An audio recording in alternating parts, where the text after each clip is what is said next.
Et si la plus grande surprise de la prochaine Coupe du Monde, c'était Haïti?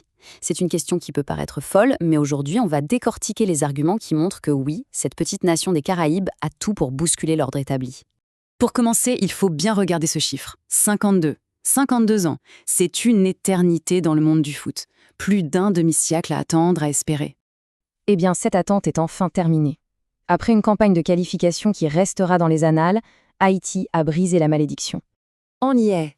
Les Grenadiers d'Haïti ont validé leur billet pour la Coupe du Monde pour la première fois depuis 1974. C'est un moment historique, un accomplissement monumental. Mais le plus incroyable, ce n'est même pas la qualification en elle-même, c'est la manière dont ils sont allés la chercher. L'histoire est tout simplement dingue.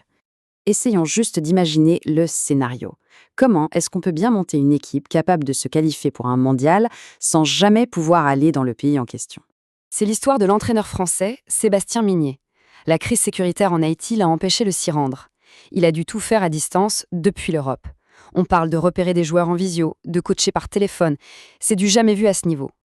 Et le résultat est là, sous nos yeux. Ils ont été forcés de jouer tous leurs matchs à domicile sur terrain neutre à Curaçao. Et malgré ça, ils terminent premiers de leur groupe devant des habitués comme le Costa Rica. Ils perdent seulement 2 matchs sur 10 et au passage, ils mettent fin à la série de 15 victoires du Costa Rica. Juste incroyable. Bon, alors, c'est quoi le secret de cette réussite? Eh bien, il faut regarder la composition de l'équipe. C'est là que se trouve leur véritable arme secrète. L'équipe est entièrement composée de joueurs qui évoluent à l'étranger. On a Jean-Rickner Bellegarde qui joue en première ligue anglaise, le défenseur Delcroix en Championship, le capitaine Johnny Placide en Ligue 2, et le reste vient de très bons championnats en Europe et en Amérique du Nord. Et c'est là que tout se joue.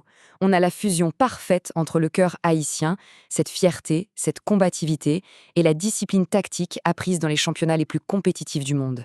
C'est le meilleur des deux mondes. Cette mentalité de guerrier, elle ne sort pas de nulle part. Il faut se souvenir de ce quart de finale de la Gold Cup en 2019. Mené 2-0 à la mi-temps par le Canada et ses stars, tout le monde les voyait morts et enterrés. Mais ils sont revenus, ils ont planté 3 buts en deuxième mi-temps et ils ont gagné. Voilà, c'est ça l'ADN d'Haïti. En plus de tout ça, il y a un autre facteur, plus structurel, qui pourrait bien leur donner un coup de pouce. C'est le nouveau format de la Coupe du Monde 2026. Ce petit graphique, il explique tout.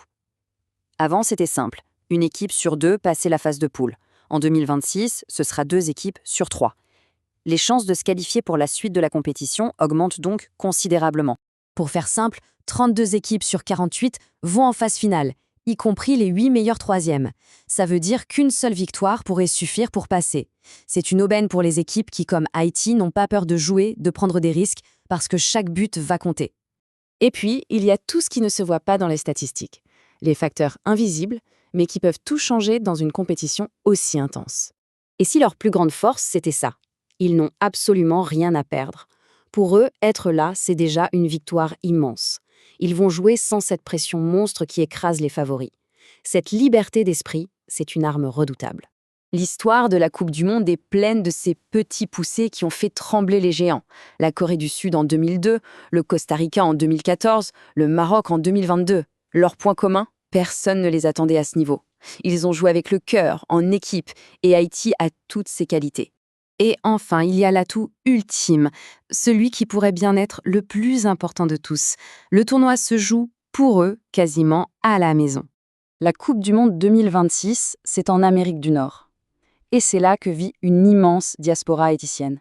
Que ce soit à Miami, à New York, à Montréal, les stades vont être remplis de supporters haïtiens. Ils ne joueront aucun match à l'extérieur. Ils auront un 12e homme à chaque rencontre. Alors, on en revient à notre question de départ.